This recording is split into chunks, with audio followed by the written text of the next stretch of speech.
Hello, bachcho. Let's see the question. So the question says a quantity of 0.5 gram of a metal nitrate gave 0.43 gram of metal sulfate.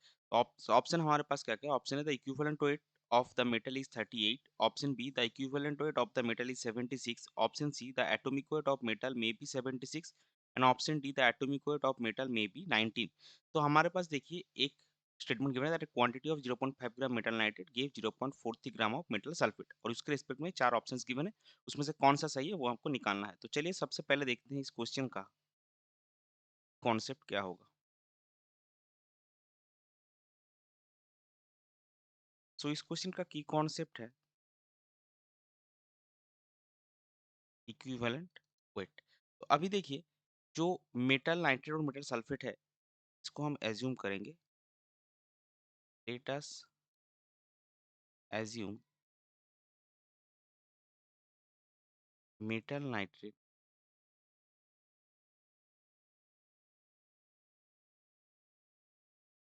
Is MnO3 whole twice and metal sulphate जो है वो आपका MsO4। क्यों? क्योंकि हम assume कर रहे हैं, एज्यूमिंग मेटल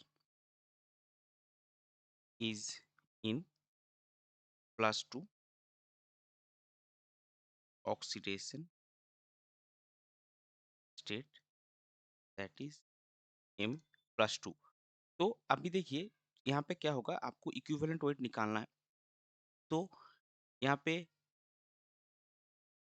हमको क्वेश्चन में क्या गिवन है दैट मेटल नाइट्रेट का क्वांटिटी कितना है 0.5 ग्राम और वो कितना मेटल सल्फेट दे रहा है 0.43 ग्राम। तो हम ये लिख सकते हैं कि 0.5 ग्राम ऑफ जो आपका मेटल नाइट्रेट है that gives 0.43 gram of metal sulphate.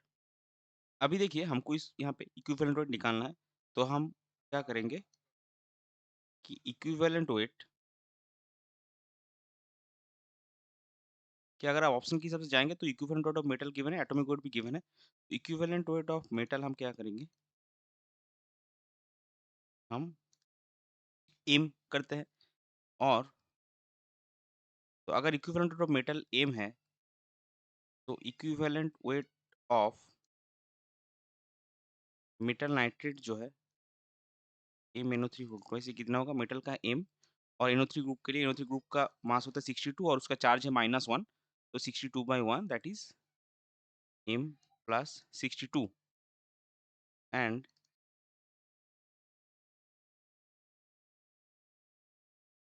Equivalent weight of जो मेटल सल्फेट है वो कितना होगा, मेटल का इक्विवेलेंट वेट एम और सल्फेट SO4 का 98 होता है, SO4 2 माइनस और 2 माइनस चार्ज है उसका।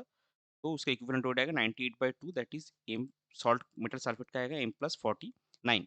अभी देखिए हमको मास गिवन है, मेटल नाइट्रेट का 0.5 ग्राम और मेटल सल्फेट का 0.43 ग्राम। सो ग्राम इक्विवेलेंट का कॉन्सेप्ट हम यहाँ पे यूज करेंगे। तो ग्राम इक्विवेलेंट क्या होता है, ग्राम इक्विवेलेंट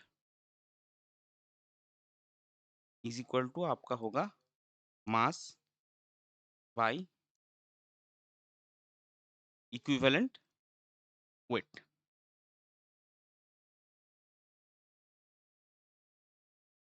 मास और वेट या फिर मास और weight divide by equivalent weight. तो अभी हमको देखिए इस क्वेश्चन के हिसाब से क्या होगा कि आपका जो 0.5 ग्राम ऑफ मेटल नाइट्रेट आपका 0.43 ग्राम ऑफ मेटल सल्फेट दे रहा है। इसका मतलब आपका होगा that gram equivalent of metal nitrate is equal to gram equivalent of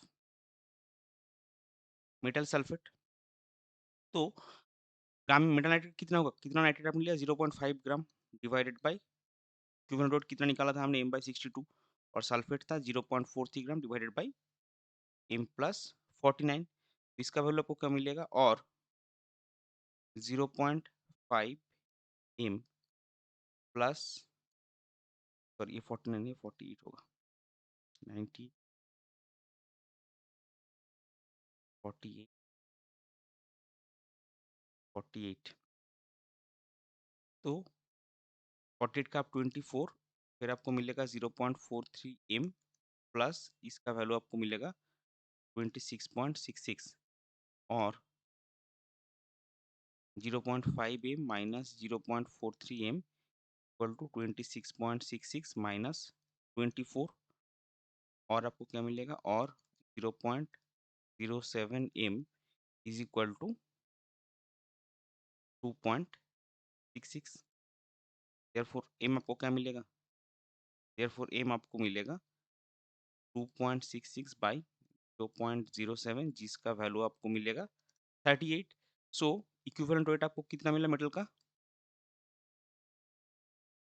equivalent weight of metal is equal to आपको मिला 38। अभी ऑप्शन में देखिए, ऑप्शन में क्या गिवन है? दो ऑप्शन है इक्विवेलेंट वेट, एक है 38, एक है 36। तो जो 38 हमको निकला वो ऑप्शन ए में है, तो ये आपका ऑप्शन ए में आ गया, ये आपका सही हो गया। दूसरा क्या है? दूसरा सी और डी में देखिए एटॉमिक वेट भी गिवन है, तो यहाँ पे एटॉमिक वेट क्या होगा? एटॉमिक वेट ऑफ मेटल कितना होगा आपका? Equivalent weight into oxidation state. So 38 into 2 यानी कि 76, जो कि देखिए ऑप्शन सी में है। सो इस पर्टिकुलर क्वेश्चन के लिए आपका करेक्ट आंसर क्या क्या होगा? करेक्ट आंसर होगा option A, that is the equivalent weight of metal is 38, and option C, that is the atomic weight of metal may be 76। I hope you understood well. Best of luck. Thank you.